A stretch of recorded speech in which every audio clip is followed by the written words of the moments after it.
Avant de lire la leçon 13 aujourd'hui, j'ai besoin de lire dans le texte à la page 479 d'un cours à miracle ce passage. Et je présente cette image rapide que j'ai déjà présentée dans d'autres vidéos. Tout autour, en dedans, c'est de la lumière. Me voici que je lis le passage. Au-delà du corps, par-delà le soleil et les étoiles, passez tout ce que tu vois, et pourtant vaguement familier, il est un arc de lumière dorée qui s'étire devant toi en un grand cercle resplendissant. Et tout le cercle se remplit de lumière sous tes yeux. Les bords du cercle disparaissent, et ce qui est à l'intérieur n'est plus du tout contenu.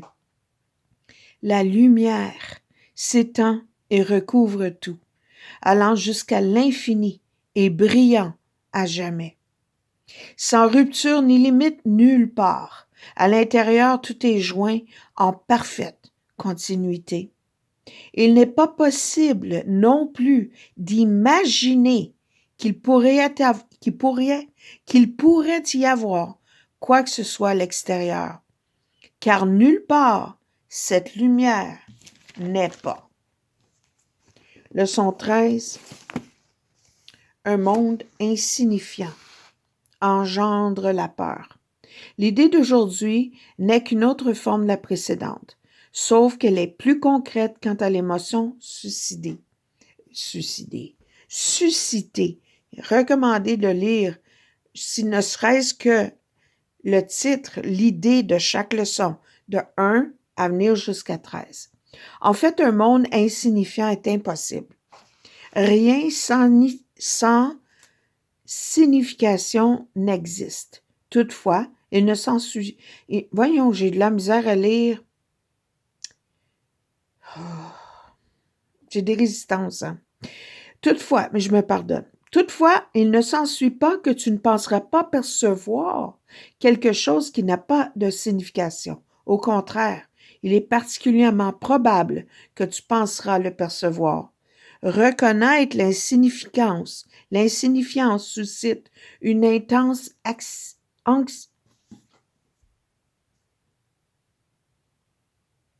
Wow!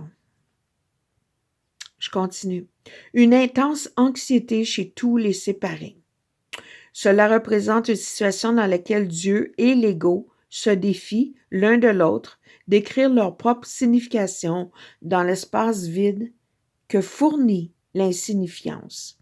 L'ego s'y précipite frénétiquement pour établir là ses propres idées, de peur qu'autrement le vide ne soit utilisé pour démontrer sa propre impuissance et sa propre irréalité.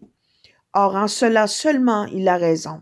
Par conséquent, il est essentiel que tu apprennes à reconnaître l'insignifiant. Entre autres, mon expérience d'il y a 2 secondes, quelques secondes, mes erreurs de répéter ces mots. C'est juste des pensées insignifiantes que j'aurais pu. C'est pas important, ça. Et d'accepter ça sans peur.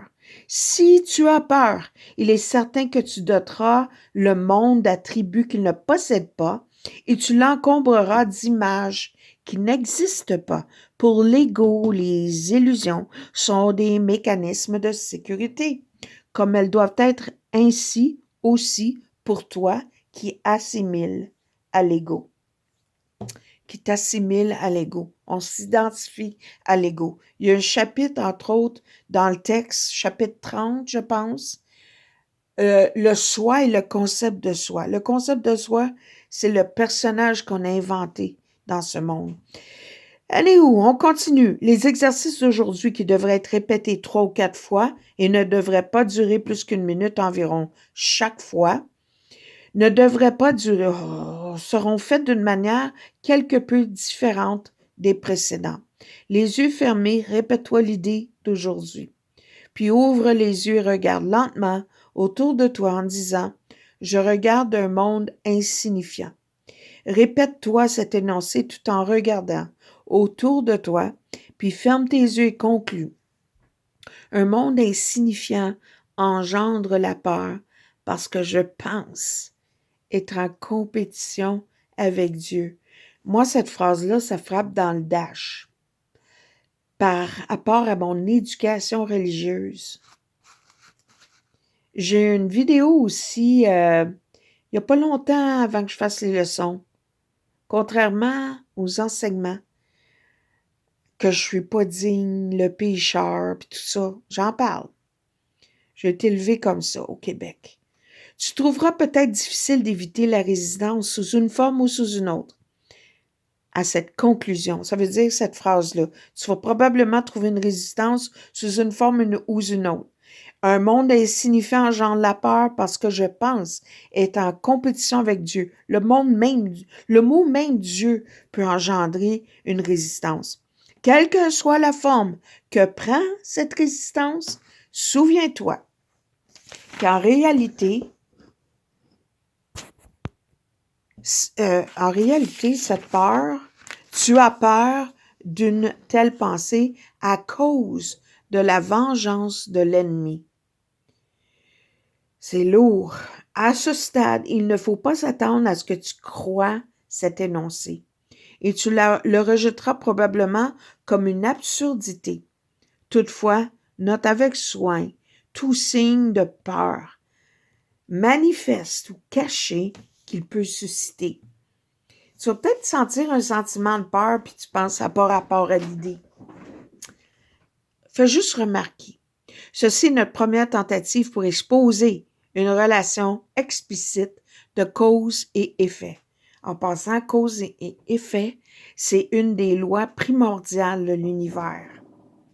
Je reste à cela. Donc, explicite de cause et effet d'un genre que tu es trop inexpérimenté pour reconnaître. Ne t'attarde pas sur cette conclusion. N'essaie même pas d'y penser, sauf pendant les périodes d'exercice. Cela suffira pour le moment. Oh, un gros défi pour moi si j'expose cette leçon telle que c'est. Parce que, en fait, depuis hier, j'ai des résistances. J'ai beaucoup de résistances, mais c'est pas grave. Des fois, je recommence, mais là, j'ai pas envie de recommencer. C'est tel que c'est. Je fais jamais de pratique avant. Des fois, j'annule quand c'est vraiment là, au-delà. Là. C'est spontané. Ça vient de... C'est naturel.